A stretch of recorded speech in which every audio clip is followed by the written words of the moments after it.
Vois-tu, Seigneur, m'appelle en ta croix et viens, suis-moi. Je réponds, Sauveur fidèle, me voici, je suis à toi jusqu'au bout, jusqu'au bout, je veux te suivre dans les bons, les mauvais jours. À toi, mourir et vivre, à toi, Jésus, pour toujours. Bien-aimés en Jésus-Christ, je vous salue ce matin au nom du Père qui a ramené son Fils de la mort à la vie. Vous êtes libérés des angoisses de la mort par le ressuscité. Soyez donc en paix. Amen. Dans la même position, debout, adorons le Seigneur par le truchement du psaume 117. Louez l'Éternel, vous toutes les nations. Célébrez-le, vous tous les peuples, car sa bonté pour nous est grande et sa fidélité durera toujours. Louez l'Éternel. Amen. Rendons grâce au Seigneur, car il est bon, car il est bon, car l'Éternel est son amour, car l'Éternel est son amour. Rendons grâce au Seigneur des Seigneurs, car il est bon, car l'Éternel est son amour, car l'Éternel est son amour.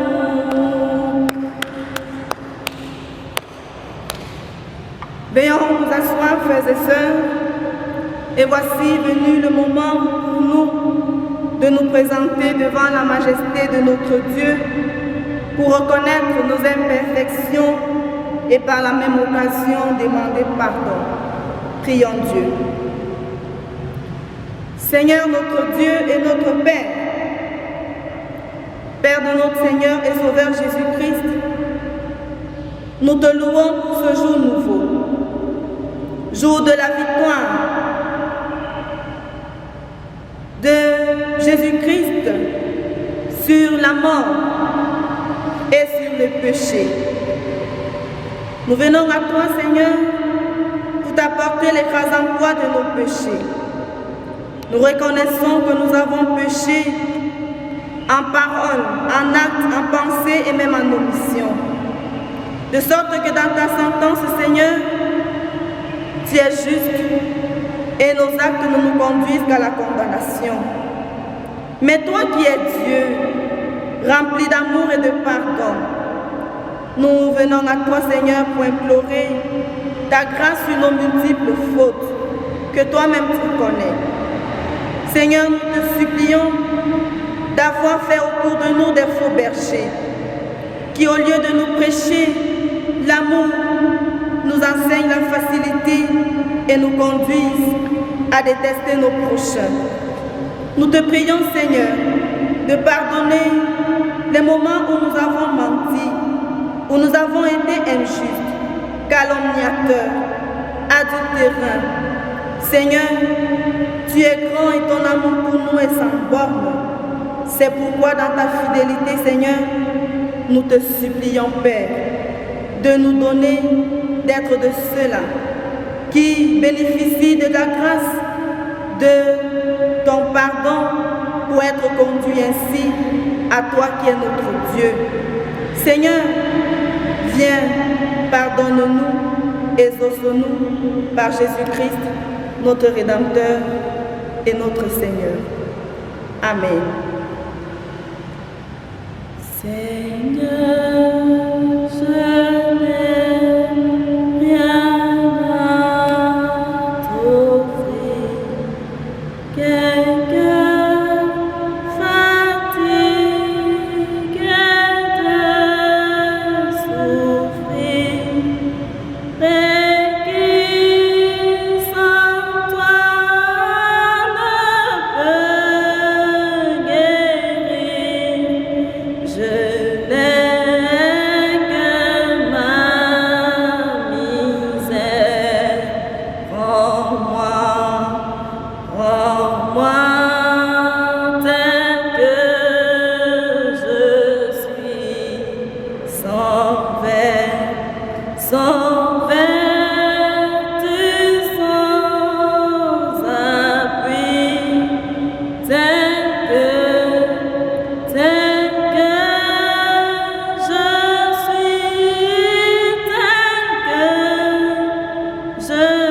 Le Seigneur que nous venons d'invoquer est riche en bonté et en miséricorde. Il accorde le pardon des péchés à quiconque s'humilie, reconnaît ses transgressions, les avoue et demande pardon. En ces termes, quand les montagnes s'effondreraient, quand les collines chancelleraient, ma bonté pour toi ne faiblira point et mon alliance de paix ne sera pas ébranlée. Je t'aime d'un amour éternel et je te garde ma miséricorde. Amen. Pardonner et racheter, voici comment Dieu veut être servi. Ne t'irrite pas contre ceux qui font le mal, n'envie pas ceux qui commettent l'iniquité, car ils sont fanés aussi vite que l'herbe et ils se flétrissent comme le gazon vert. Confie-toi à l'Éternel et pratique le bien. Demeure dans le pays et prends la fidélité pour pâture. Fais de l'Éternel tes délices et il te donnera ce que ton cœur désire. Remets ton sort à l'Éternel, confie-toi en lui et il agira. Il fera paraître ta justice comme la lumière et attends-toi à lui. Ne t'irrite pas contre celui qui réussit dans ses voies, contre l'homme qui accomplit de mauvais desseins.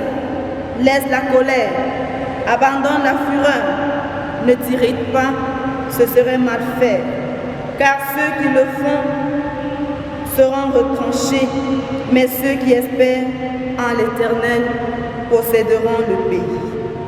Amen. Nous allons chanter au psaume 603, premier couplet. Mon Jésus, je t'aime, c'est à moi, auquel jamais me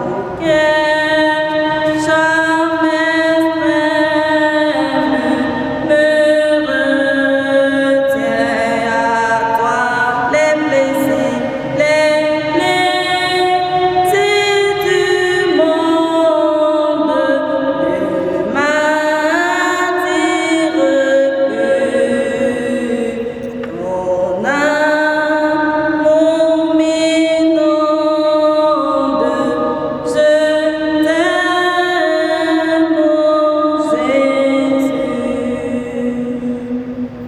C'est le moment pour nous d'écouter la parole de Dieu. Le calendrier millimétrique nous propose l'évangile de Jésus-Christ selon Jean en son 14e chapitre, les 12 premiers versets. La lecture nous sera faite dans la version du second, mais avant, prions pour demander à Dieu l'intelligence pour écouter sa parole. Seigneur, ta parole est la vérité. C'est elle qui guide l'homme dans le droit chemin et éclaire toute sa vie. Augmente-nous ton Esprit Saint pour qu'il nous aide à la compréhension de ta volonté. Fais taire en nous toute autre voix que la tienne. Par le Seigneur, tes serviteurs et tes servantes écoutent. Amen. Comme une terre atterrée, soupire après l'eau du ciel, nous appelons la rosée de ta grâce émanuelle, fraîche rosée, descendez sur nous tous.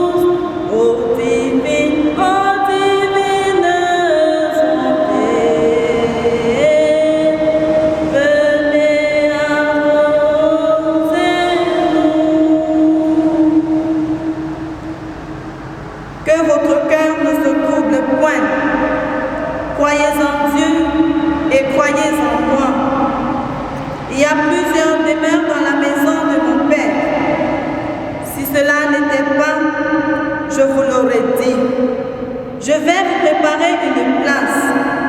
Et lorsque je m'en serai allé et que je vous aurai préparé une place, je reviendrai et je vous prendrai avec moi, afin que là où je suis, vous aussi vous y soyez. Vous savez où je vais et vous en savez le chemin. Thomas lui dit, Seigneur, nous ne savons où tu vas. Comment nous en savons le chemin? Comment pouvons-nous en savoir le chemin? Jésus lui dit, je suis le chemin, la vérité et la vie. Nul ne vient au Père que par moi.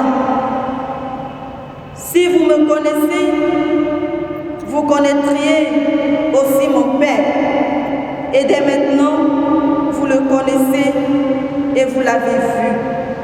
Philippe lui dit, Seigneur, montre-nous le Père, et cela nous suffit. Jésus lui dit, il y a si longtemps que je suis avec vous, et tu ne m'as pas connu, Philippe. Celui qui m'a vu a vu le Père. Comment dis-tu, montre-nous le Père? Ne crois-tu pas que je suis dans le Père et que le Père est en moi? Les paroles que je vous dis, je ne les dis pas de moi-même. Et le Père qui demeure en moi, c'est lui qui fait les œuvres. Croyez-moi, je suis dans le Père et le Père est en moi. Croyez du moins à cause de ses œuvres. En vérité, je vous le dis, celui qui croit en moi fera aussi les œuvres que je fais et il en fera de plus grandes parce que je m'en vais au Père. Amen. Descends puis abondante pour la fleur dans notre cœur, donne à l'âme languissante une nouvelle fraîcheur, fraîche rosée. Descendez sur nous tous, ô divines ondées, et venez arroser. Bien-aimés, peuple de Dieu, nous sommes toujours dans la période post-pascale qui s'étend depuis le dimanche pascal sur 40 jours jusqu'à l'ascension du Seigneur Jésus-Christ. Le texte duquel nous serons édifiés ce jour peut être subdivisé en 3 parties. La maison de mon Père, du verset 1 au verset 3. Le chemin qui mène au Père, du verset 4 au verset 7. Et enfin, du verset 8 au verset 12, le Père lui-même révélé. Le contexte est celui qui prépare les disciples à la séparation d'avec le Maître. Jésus avait vu ses disciples troublés par la pensée de son départ. Il trouvait là le moyen de les rassurer en dirigeant leur cœur vers lui et là où il se rendait, et même la mission qui était la sienne, celle de leur préparer une place pour l'éternité. Il leur dit que votre cœur ne se trouble point, croyez en Dieu et croyez aussi en moi. Verset 1.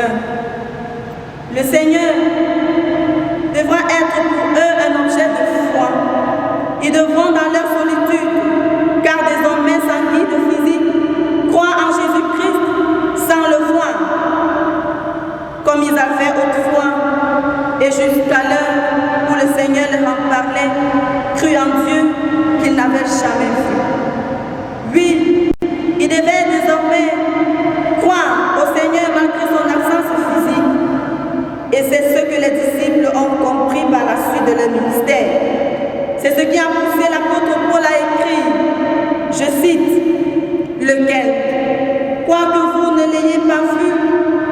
aimez et voyant en lui, quoique maintenant vous ne le voyez pas, vous vous réjouissez à une joie ineffable et glorieuse. Fin de citation. 1 Pierre 1, verset 8. Au lieu de les entretenir sur le royaume qu'il devrait rétablir, Jésus leur parle plutôt de la maison de son Père. Dans cette maison, dit-il, frères et sœurs, il y a plusieurs demeures, et ils s'y rendent en vue de préparer une place pour ses disciples. Le plusieurs ici est traduit non pas par quelques, mais par pour tous. Quelle bénédiction, quel honneur pour ces hommes si faibles, si misérables, d'avoir dans un temps très proche accès au pavis céleste. Jésus voulait avoir les siens avec lui dans ce lieu béni, que lui seul connaissait et appréciait. La maison de mon Père implique tout ce qu'il y a de plus intime et de plus heureux par le cœur, pour le cœur du Fils de Dieu. Pour que les disciples de tous les temps et de tous les âges y occupent une place, il faudrait qu'il y ait une préparation des lieux. C'est pourquoi Jésus-Christ est obligé de se retirer de la scène. Oui, la préparation de ce lieu pour tous les élus de Dieu avait commencé depuis la croix et s'achèvera à l'ascension du Christ, qui, malgré son absence physique, enverra plus tard le Paraclet qui sera le consolateur et qui conduira les disciples dans l'esprit et dans la vérité. Le Seigneur a lui-même fait le nécessaire pour le bonheur présent et éternel pour ses bien-aimés.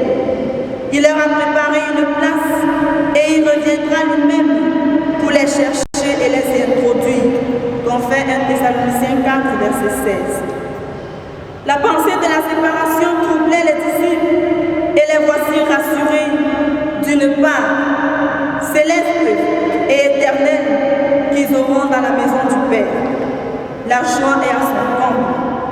Oui, frères et sœurs, la joie est à son comble d'être rassurés de ce qu'après la vie dans le temporel, il y aura une vie dans la temporalité, dans l'éternité, une vie dans la présence éternelle de celui qui nous a sauvés et de son Père qui nous a créés. La deuxième partie de notre texte développe le chemin pour y parvenir. Si Jésus-Christ a bien préparé le cadre de réception des siens et s'active lui-même à venir les chercher au temps prévu par son Père, il rappelle tout de même que la voie pour y arriver, c'est lui-même. Jésus renseigne à ses siens, aux siens, que la voie pour arriver à Dieu, c'est Jésus-Christ lui-même. C'est pour cela qu'il dit: je suis le chemin, la vérité et la vie.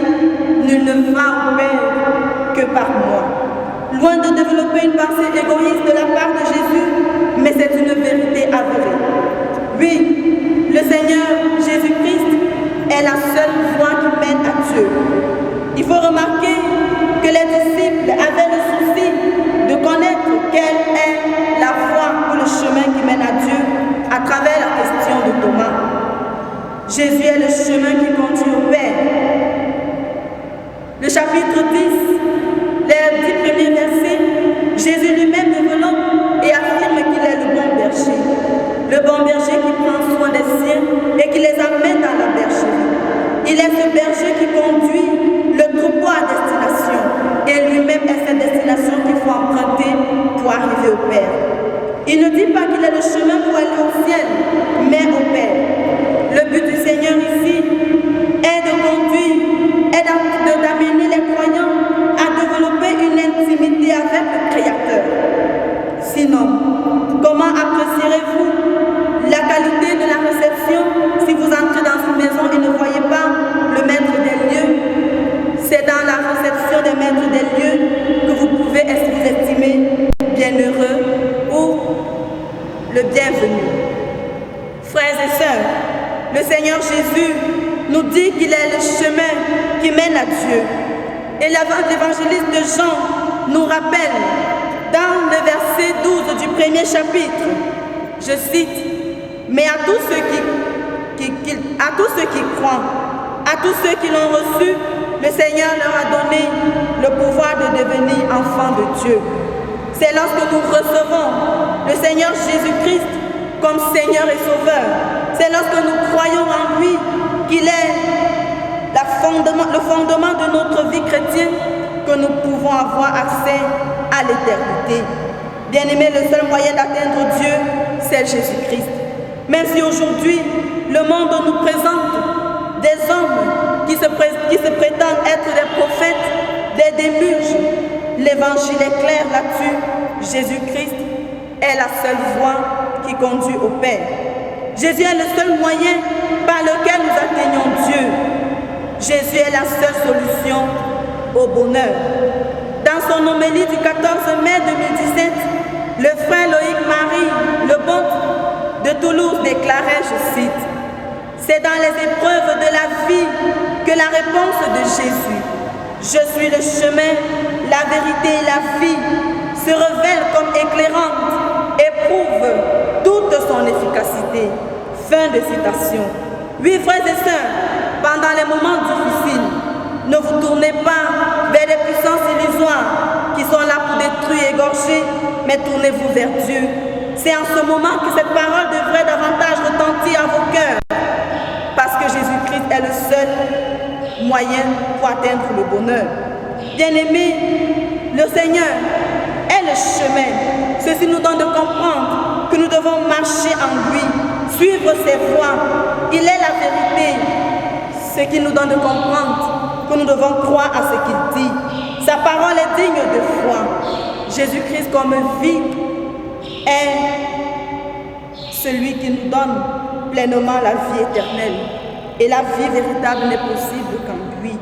Suite à la déclaration de Philippe, frères et sœurs, montre-nous le Père et cela nous suffit. Fin de citation.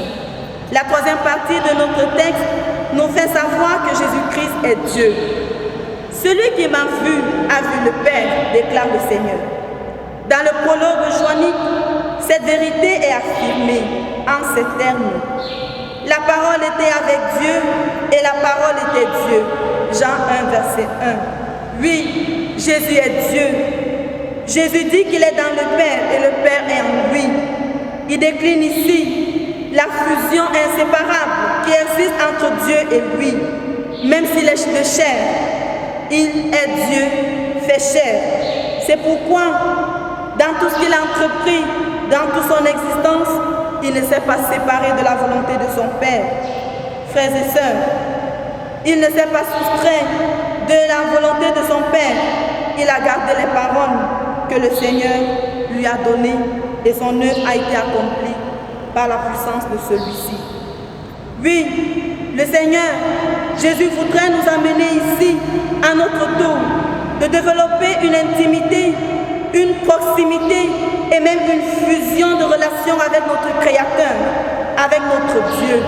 Si nous le faisons, les œuvres que nous produisons seront teintées de ses empreintes. Comment comprendre, frères et sœurs, que les œuvres que nous produisons aujourd'hui ne révèlent pas et ne témoignent pas de notre connexion avec le Seigneur? Les paroles qui sortent de nos bouches sont-elles des paroles imbibées de l'onction du Saint-Esprit? Les paroles qui sortent de nos bouches à nos rencontres et dans nos assemblées sont-elles des paroles constructives? Nos propos viennent-ils de Dieu ou pas? Pourquoi nos conseils d'anciens sont parfois animés par un zèle bouleversant, par un zèle qui horrifie, par des querelles et par des disputes? Pourquoi les débats houleux animent-ils parfois nos rencontres? Oui, lorsqu'une idée développée va à l'encontre de la nôtre, nous sommes prêts d'aller même au bras afin de faire passer nos idées. Le Seigneur Jésus dit que toute parole qui sont sorties de sa bouche ne venait pas de lui-même, mais de son Père. À cause de cette dépendance, à cause de cette unité, de cette fusion relationnelle. Frères et sœurs, le Seigneur veut être présent dans nos réunions. Il veut être présent partout où nous sommes. œuvre. Le Seigneur avait-il été présent dans la rencontre de Ngandéré depuis 2017? Sinon, pourquoi sommes-nous divisés jusqu'aujourd'hui? Toute parole proférée en ce lieu, ce jour-là, est-elle boostée par le Saint-Esprit qui est la présence manifeste de Dieu aujourd'hui? Bien-aimés, que faisons-nous lorsque nous arrivons à nos séances de répétition? Le partage et les échanges ne sont-ils basés sur la parole de Dieu ou sont-ils des moments, des occasions de calomnier et de dénigrer les uns et les autres? Mes frères et sœurs, dans la foi en Jésus-Christ, notre cœur est-il un cœur païen, un cœur charnel ou un cœur spirituel? Jésus a su laisser son moi être inondé par le Saint-Esprit et par la volonté de Dieu. On a comme impression aujourd'hui que nos cœurs sont beaucoup plus païens, charnels que spirituels. Cœur païen parce que Jésus-Christ n'influence pas dans nos dires, dans nos pensées, dans nos décisions. Charnel parce que même si nous avons reçu Jésus-Christ comme Seigneur et Sauveur, ce Jésus n'influence pas toujours nos volontés et nos décisions. Pourtant, le Seigneur nous veut avec des cœurs spirituels. Les cœurs dont Christ est le dénominateur commun. Les cœurs dont Christ influence toute pensée et toute décision. Le Seigneur avait dit au prophète Jérémie à l'entame de son ministère, « Je mets ma parole dans ta bouche. » Oui, aujourd'hui la parole de Dieu est-elle sur nos lèvres? Non, notre égoïsme nous éloigne d'écouter la parole de Dieu qu'il met à notre disposition pour éclairer, pour édifier le peuple de Dieu. Nous devons être comme ce Jésus-Christ, envoyé par Dieu, parce que nous aussi, nous sommes les envoyés de Christ. Laisser notre vie être en harmonie, être dans une relation dépendante et définitive avec Dieu, avec le Seigneur qui nous a enrôlés dans sa mission à quelque ministère que ce soit. En le faisant, il n'y aura plus de meurtre, plus d'injustice, plus de violence, plus de crimes. Bref, le péché cédera place à l'obéissance à Dieu. Le Seigneur en ce jour béni nous rappelle qu'il est le chemin que nous devons suivre afin d'arriver au Père. Il nous encourage de croire en lui et surtout de vivre par sa vie en développant une connexion véritable avec lui. Pour enfin dire, comme l'apôtre Paul, « Si je vis, ce n'est plus moi qui vis, mais c'est Christ qui vit en moi. » Puisse le Seigneur, à l'écoute de cette parole, nous bénir abondamment. Amen.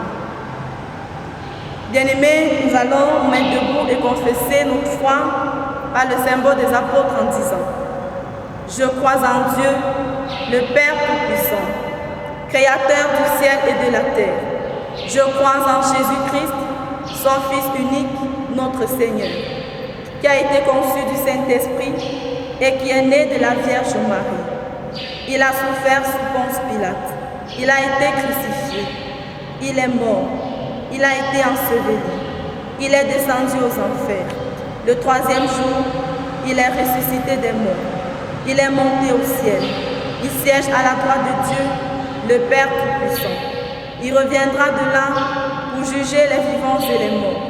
Je crois au Saint-Esprit. Je crois à la Sainte Église universelle, la communion des saints, la rémission des péchés, la résurrection de la chair et à la vie éternelle. Amen. Ô Seigneur, bénis la parole que nous venons d'ouïr. Ne permets pas qu'elle s'envole de notre souvenir. C'est le moment de prier les uns pour les autres. Prions Dieu. Seigneur notre Dieu, rocher de notre salut, source parfaite du vrai bonheur, nous te louons et nous t'adorons. parce que tu nous fais la grâce d'être comptés ce jour parmi les vivants.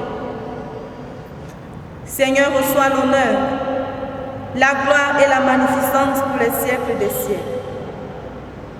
Parvenus au terme de ce culte, Seigneur, nous voulons te confesser davantage que tu es Seigneur et Sauveur, que tu es le chemin, la vérité et la vie. Donne-nous, Seigneur, ton Esprit Saint, afin que nous puissions demeurer dans notre attachement à toi, pour qu'au jour où tu viendras, Seigneur, nous puissions trouver juste pour partir avec toi jusqu'au Père. Seigneur, nous te rendons grâce pour toutes les découvertes que nous avons faites dans ta parole. Nous te bénissons pour tout ce que nous avons reçu de toi tout au long de la semaine écoulée. Maintenant, Seigneur, permets que nous te présentions ceux des nôtres qui sont malades. Seigneur, tu les connais mieux que nous-mêmes, ceux de notre communauté, ceux de nos familles, ceux qui, de par le monde entier, soupirent après la guérison. Seigneur, tu es le Dieu qui n'a pas changé. Nous te prions d'étendre ta main puissante de guérison sur eux afin qu'ils soient restaurés. Seigneur, nous te confions ceux-là qui ont faim et soif de justice. Seigneur, manifeste-toi à leur égard. Nous te prions, Seigneur, pour les jeunes en quête d'emploi, les jeunes en quête de partenaires de vie, ces jeunes qui soupirent après une stabilité sociale. Seigneur, ouvre pour eux les écluses des cieux. Nous te prions, Seigneur, les couples en crise. Tourne vers eux et sur eux, Seigneur, ton regard de paix. Nous te prions, Seigneur, pour les organisations sans paix. Nous pensons au Cameroun, dans la région du Septentrion et dans le Nozo. Même si la crise sanitaire fait à ce qu'on en parle plus, Seigneur, nous savons que c'est une paix latente. Et nous te supplions, Seigneur, d'être toi-même la restauration.